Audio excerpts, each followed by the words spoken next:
Hello, and welcome to another edition of A Lot of Help. I am James Lott Jr., your host. I'm a life coach, musician, television personality. I do it all, folks. And I bring somebody else who's doing several things too. And she's a singer-songwriter who her and her daughter are doing good in the world right now, which we need more of. People, we need more of. We're going to talk about some of the things they've come up with and what they're doing. And a little about her music, because I am following her now, and I heard some of her stuff. I'm like, wow. And I just love her to death. Kimberly Dawn. Hi, Kimberly. Hi, how are you? Good morning. So first of all, I want to ask everybody, I always ask everybody this, how are you doing during this kind of strange time period? You know what? I think for me, and this is kind of what I've said to people when they ask me this, every day is a different day, to be honest with you. You know, some days I wake up and I've had days where I don't even want to get out of bed. It's like I'm in my pajamas all day long, and it takes a lot for me to even get up. But I will tell you, because I'm in Southern California, we finally got some sunshine. Yes. And I am so grateful for that, because I grew up in Canada and I grew up in the cold, and I am that girl. I need sunshine. It puts me in a different place. So with the sun being out, I feel like I'm getting up in the morning. I feel better. We're going on 6 weeks right now, I think. Yeah, I've been in home quarantine. 41 days I've been home.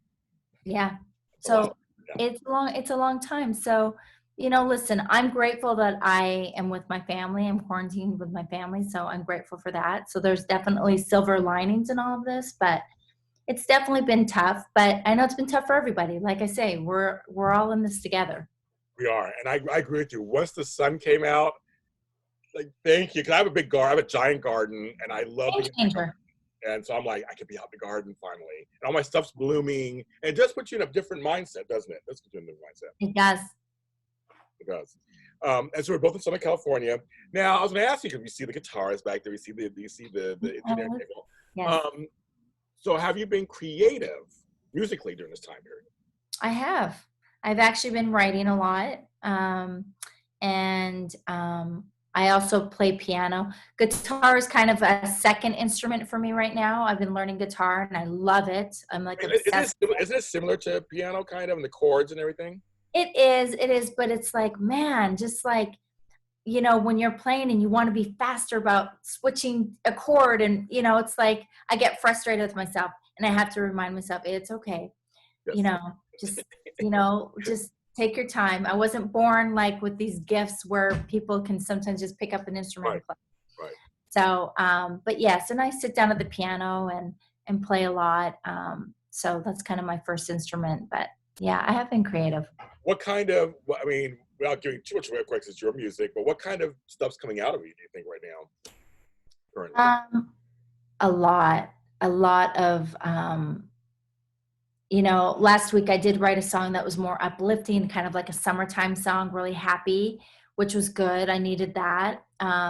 So we wrote a fun song, but I think a lot of stuff that's been coming out of me is sort of what's going on today, and it's kind of bringing me into it. Almost like, listen, I truly believe, I have a strong belief in God, and I know that everything happens for a reason. And when you look at the state of our world right now, we've all stopped to really look at life and what's going on and what matters. So I think a lot of my songs and things that are coming out right now are kind of pertaining to that. Yeah. I have dear friends in my life, people in my life that are going through really tough stuff. A lot of people are going through tough stuff, and, so that's hitting home to me too. I wear my heart on my sleeve. So, but I'm definitely coming up with a lot of different, I don't want it to all be sad songs and all be, I'm all about uplifting too. So I feel like a lot of them are uplifting, empowering songs. I wrote a song recently called Isolation. Came out of me. I was like, oh, hey, okay. I love it. Yeah. So it's a little, it's not, I don't know if it's sad. It's kind of angry a little bit. Well, yeah. There's all kinds of different emotions that we're all going through. I mean, there's frustration, there's anger, there's sadness, there's happiness. Some people are like, yay, I'm home and I don't have to, my 14-year-old son, he's living his best life. He's online in school. He's happy. He could care less about, I feel like he was living in isolation before. So he already was prepped for this, but so there's all kinds of emotions right now. Yeah, very interesting. But I hope the creativity still continues to flow for you. Yes, thank you. And I want to lead that into, you did do a song called Nashville that you wrote, and donated $5,000 to the, I'm going to make sure I get this correct, to the Nashville Red Cross. I did. That's very cool. So how did that song, a song called Nashville, I love it, but how did that song come to you, and how did you come about deciding to give to them and all that kind of stuff? So that song, Nashville, I actually wrote that song about 4 years ago. Okay. So as a writer, sometimes you write stuff and you release it, or sometimes you don't. And I wasn't actually sure I was going to even release it. I actually wasn't going to. Wow. And then I was listening to it again, and I thought, you know what? This is such a great song, because I love Nashville. Nashville's like a second home to me. It's a great city. Great city. Yeah. So I've really fallen in love with it. I'm like, you know what? I don't care. I'm gonna release it. I released it when I released it. It wasn't even planned. I was supposed to release it earlier than when I did. And ironically, when I released it, the tornadoes happened in Nashville, which I was just heartbroken with that. All of Middle Tennessee, they were hit really hard. Yeah. And then COVID-19, we all were put on, home to home, or like kind of safe home. Yeah. So I'd been wanting to do something for Nashville because of the tornadoes. And so then when COVID-19 hit, and then, everyone's home, and I actually was supposed to head out to Nashville in March. So like kind of right after the tornadoes, and I had to cancel my trip. So I didn't end up going. But I still wanted to do something. And so this kind of came about where Red Cross was raising money, actually in doing something with CMT. So the two of them were doing something together. And so I was able to, get in touch with them and donate to them, and, just a little something to kind of help. They were hit with a double whammy there, trying to rebuild and not even able to, continue doing stuff because of COVID-19. Yeah. So I'm going to ask you, as an artist, what was holding you back from releasing the song in the first place? And how did you overcome it? How did you say, okay, was this an artist thing? Just like, you hear things that nobody else would hear and say something like that, or what was it? Yeah, I mean, I think as an artist, we get inside our heads. We can sabotage ourselves. I feel like the first to sabotage ourselves. Yes. And so for me, I kept listening. I was like, oh, I don't know if it's good enough. I don't know. It was kind of one of those, like, I don't know, maybe it's too long. I started like literally like, oh, maybe it's too long. Maybe it's like, and then I was like, forget it. You know what? I love the song because I love the city. So I'm going to release it. And if nobody likes it, oh, well. And if one person likes it, great. It was kind of, because music is, it's everybody. Some people are going to love it and some people aren't. It's someone's preference of taste of what they like with music. So we can't let all of those little voices in our head hold us back from, releasing our work. Well, that's, you bring up a great lesson in life, period, is that sometimes you have to push through the fear and our own self. Yeah, whatever the word, I can't think of the word right now, but you know what I'm talking about. It's like we have to push through it and go, okay, it's wherever art recreates, it's always nerve-wracking to put it out. You know that. When you put anything else, like, oh, okay. But if you're proud of it and can stand behind it, that's all that matters. I agree. Like you said, one person likes it, then your job is done. I mean, that's I agree. So that's very cool. So redcross.org/CMT. That's for Music City. I love Nashville. I love Tennessee anyway. I love Tennessee. But then I see now your daughter, Avery, came to you. She's 16 years old, right? 16. First of all, before I can get to that, do any of your kids show any musical interest? No, but they all have musical talents. The Yeah. girls both sing and play piano. Actually, all my kids have played piano. They just kind of played it up until a point where it was like I was done fighting with them about it. So whoever wanted to stay in it could keep doing it. And then my oldest son, he loves to make like beats and tracks and stuff. Okay. Hey, okay. He said beats. Yes, he does. He likes to connect. Would Yeah. you mind if your kids wanted to go into the business? You know how hard it is and everything. Would you mind? What did you say? Would you mind if they went into the business? Because you know how hard it is. You know how difficult it can be. How rewarding it can be. I mean, it's both things. Would you be Yeah, cautious? I would support them if that's what they really wanted to do. Because what I've realized, you have to do what makes you happy. You know, if we only did stuff to make money, if you only did anything because you're like, oh, I got to do this to make money. Listen, we need to make money to survive. That's not what I'm saying. But are you going to do something just because you're going to make a lot of money, but you're going to be miserable doing it? We're not on this life to be unhappy. We should be happy. So it's a tough business. And, you know, I've been in it long enough to kind of like, you know, somewhat navigate through it. So I feel like if they wanted to go into this business and they really wanted to pursue music, that I could help navigate them through it. I kind of know, you know, certain channels, and now really finding good people, because it's all about finding good people, you Yes. know, and there are They're good there. people. They're there. They're there. It's, you got to weed through a lot of the bad though to get to the good. And that's okay. I've, you know, learned a lot of lessons in this business. So if they wanted to go in this, I have a daughter who's doing acting. So Oh, she's in entertainment as it is. And that's been, again, really navigating with her through that. But she's so passionate and she loves it yeah, that we can't tell her, no, you can't do this. yeah. So, do you feel has the business changed for you over the years for the better? Stayed kind of the same? I mean, how's it been for you since we've been doing this? You know what? I mean, I feel like it's gotten better in the sense for independent artists. I Yes. feel like there's a lot more channels for us and a lot more opportunity. Um, I will say in country music, what's hard about country music is that, you know, female artists don't get played on country music So very weird. much. So It weird. is, and I still don't get it. I don't understand why, because if you look at these amazing country artists, these female, there's so many, There's a whole bunch. so many, and they just keep coming. So I just, you know, I feel like they're starting to try to make a dent in that and really kind of change things. But there's a lot of voices like really fighting with that, you know, fighting them with that. It's just so funny because female country artists do sell. We've seen it. Like it's not an anomaly. A lot of them sell. They sell records. They sell concerts.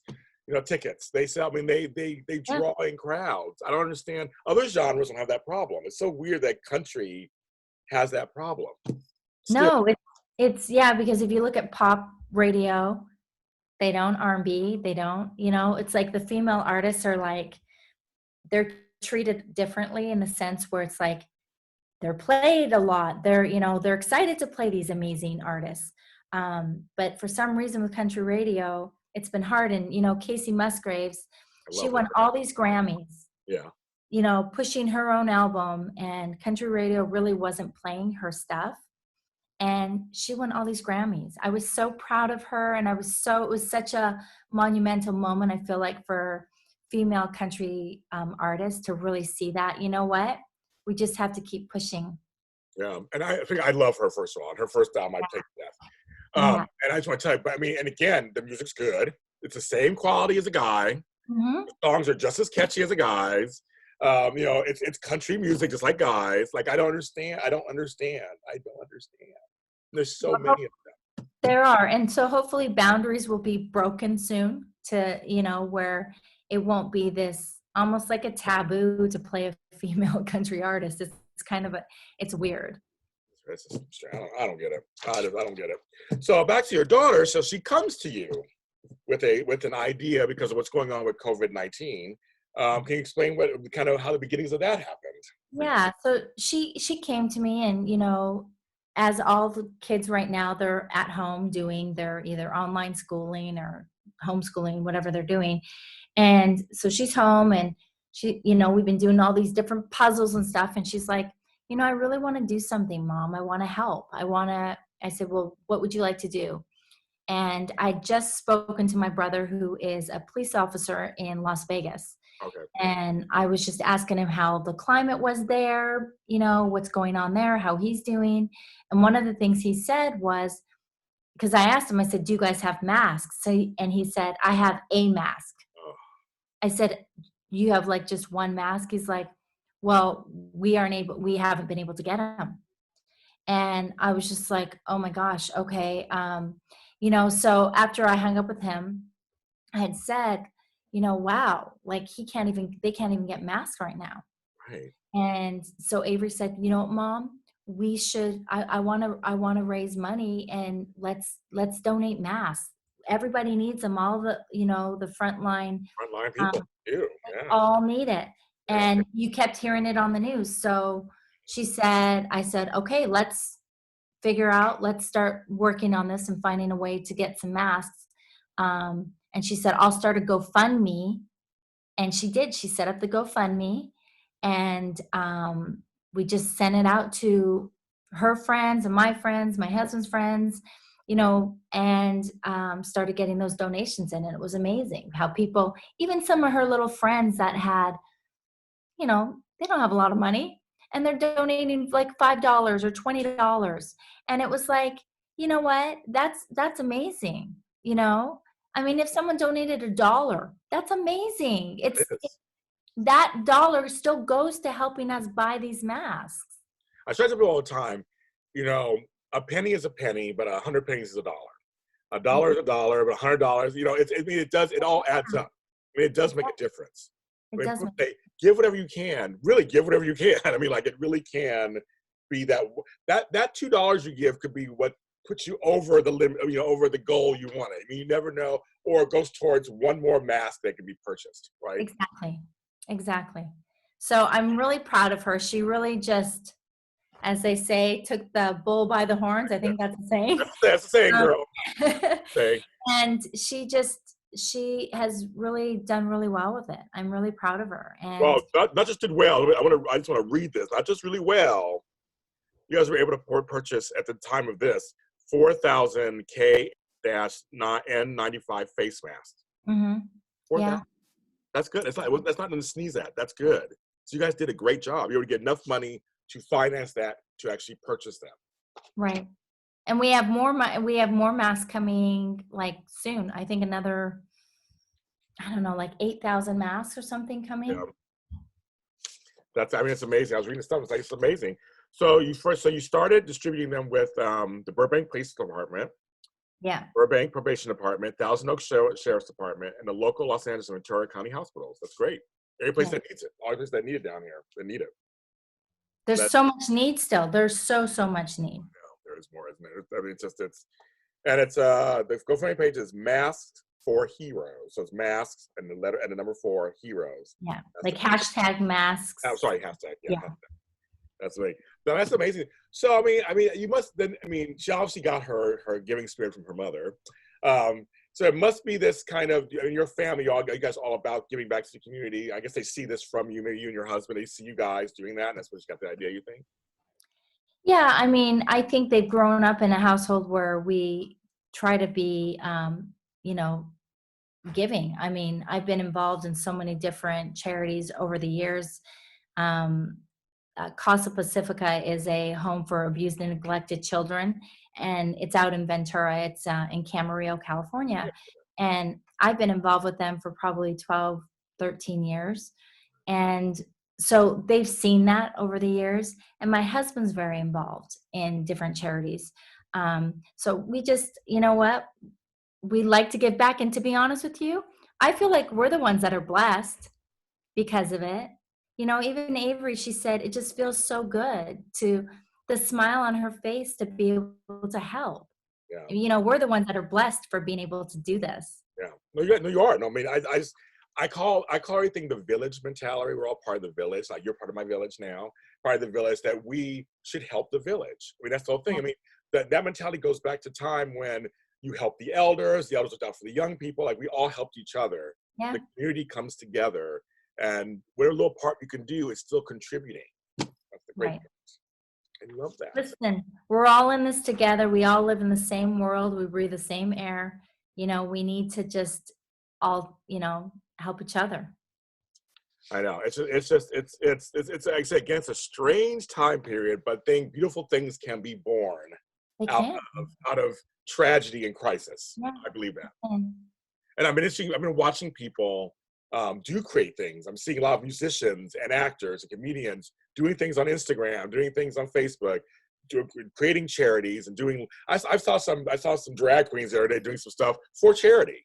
Like they did some things at home. Everybody's at home, and musicians playing for charity. I just think it's, for us creatives, we are kind of the conduit to the world sometimes, because through our music or through our entertainment. It's easier to take in sometimes, and if you can give back, you should. you can. And I think a lot of people feel like because they're stuck at home, they don't know what they can do, but there's so much that can still be done. You know, I mean, even like ordering meals for the first responders, you know, there are places that you can call, they can actually bring the food there and make sure that they're being fed. You know, I'm just you know, writing letters. Actually, I was on a podcast yesterday and we were talking about this, and she started something with wanting people to write letters to the elderly in the you know, in the homes. So I thought, wow, like how beautiful would that be? You know, these people that are all alone, they can't be with their families, and in a lot of cases, they probably can't leave their rooms because it's so dangerous, even just being with the population. So writing a letter, I thought, okay, that doesn't cost anything but a stamp. Yep, it doesn't. But you guys are a great example of like her being 16. They were too young to learn how to give back. That's the whole thing, and have the want to give back. And that just, to me, it shows that she has a great mother who showed her the way to that's possible. That's something that's possible. Again, back to your community, because we need the kids to be involved too. This is their world also. This is their world, and it's nice to see that they're involved. I agree. Thank you. Love that. Well, thanks for being on the show. You're a delight. You are a total delight. Oh my goodness. And I'm following her now on everything. I'm going to follow your music and everything. I'm following everything. So I'm so excited for you. And I'm following you back. I know. So far you are. So far you haven't followed me back. And I wish you more success just with the music and everything, because, you know, us creatives got to stick together. So I'm like, I'm rooting for you. Thank you. So two things, folks. You can go to the redcross.org/CMT if you want to give some money for that. Then there's also #Masks4Heroes page on GoFundMe. I do like this. There's people still need more stuff, more masks out there.